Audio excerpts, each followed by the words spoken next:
The panic among moderate Democrats about Bernie Sanders is real.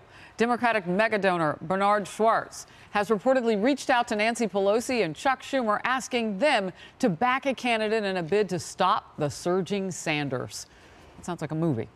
Many insiders are worried that the Democratic Socialists could have the party's nomination all but locked up by next week, after more than a dozen states vote on Super Tuesday. Schwartz told CNBC, quote, "We should know who is the best person to beat Donald Trump. And with all due respect, Bernie Sanders cannot beat Trump. They have good political reasons not to endorse until the primary is over, but I think we are losing too much if we give up on this position," end quote. However, Speaker Nancy Pelosi told reporters yesterday she'd be comfortable with Bernie Sanders at the top of the ticket. Watch.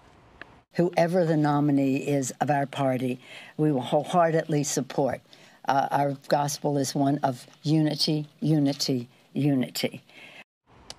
Unity. Is that a change, or is she consistent with that message? No, I think she's pretty consistent. It's interesting. Bernie Sanders paints himself as being this outsider. He's been a senator for decades and actually has worked with Nancy and Chuck, as the president likes to call them, on some things that really matter that just don't get a lot of press. So Bernie Sanders is not necessarily an entirely still an outsider.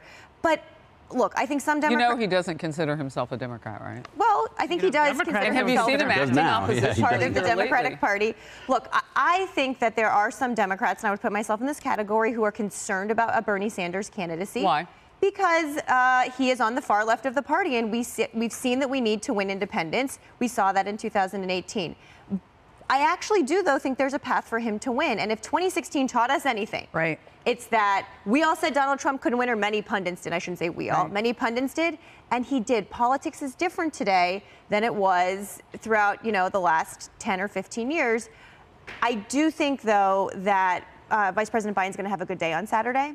And so in South Carolina, so for me, what I'll be watching is Super Tuesday. Can you share that point that you made before the show that I thought was so fascinating? I don't want to put you on the spot. No, it's okay. I don't want to put you on the spot, but here. I thought it was brilliant. And I want smart. her to say it on TV. And I think also that Bernie Sanders has the enthusiasm, and that's what we've learned. Yes. I've said from the beginning that he's the most dangerous candidate. Yes. And then you made a really good argument about that before the show. I'm going to put you on the spot. Go for it. So the idea that the moderate Democrats are more likely to vote for a nominee who's Bernie Sanders than the far left is to vote for Michael Bloomberg if he's the nominee, right? So you need, on the Democratic side, you need the base and you need independents to vote for you if you're going to win the presidency. And that Bernie Sanders is actually more likely to get that than Michael Bloomberg. It's a fascinating question, but one that a lot of Democrats are thinking about. I thought they were too similar, Trump and Bloomberg. Sorry, go ahead.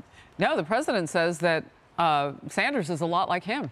I mean, that's what he has said this week alone, right? Mm-hmm. And he said his base is bigger than Bernie Sanders, but that they are quite a bit alike. I'm curious to know why you say that, though, about Bernie being able to scoop up more of the part of the party who isn't necessarily yoked to him. Are they going to change, or is he going to change? Is he going to become like socialist light? Or is the rest of your party going to lean so far left they fall over? I think they will believe that we Democrats are not going to win the Senate. So all of these pie in the sky things Bernie Sanders says he's going to do will never actually become law. So look, if he has an electoral path to beat Donald Trump, because I would like to speak to that very quickly. It doesn't matter if they become law. Look how terrified and angry Democrats are at the power concentrated in the executive branch. When that is now in the hands of a socialist, there is a lot of damage that can be done, and that's what people have to keep an eye on. And don't forget those Supreme Court justices. Yeah. Why cut yourself short? Keep preaching.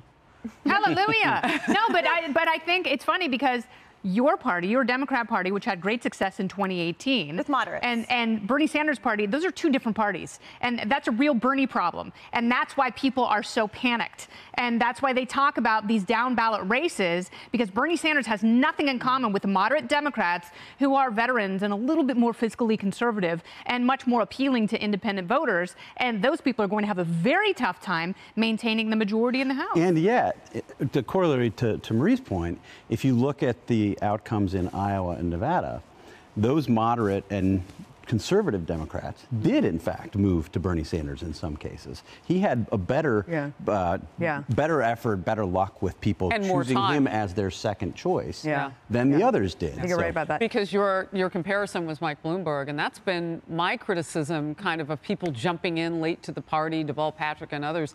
It's like, well, there's no more water in the pool. Like, where are you guys swimming to? And we'll see if my theory on how much more time Bernie Sanders has had compared with a guy like Mike Bloomberg, how much difference that will make on Super Tuesday. We don't know yet. I know.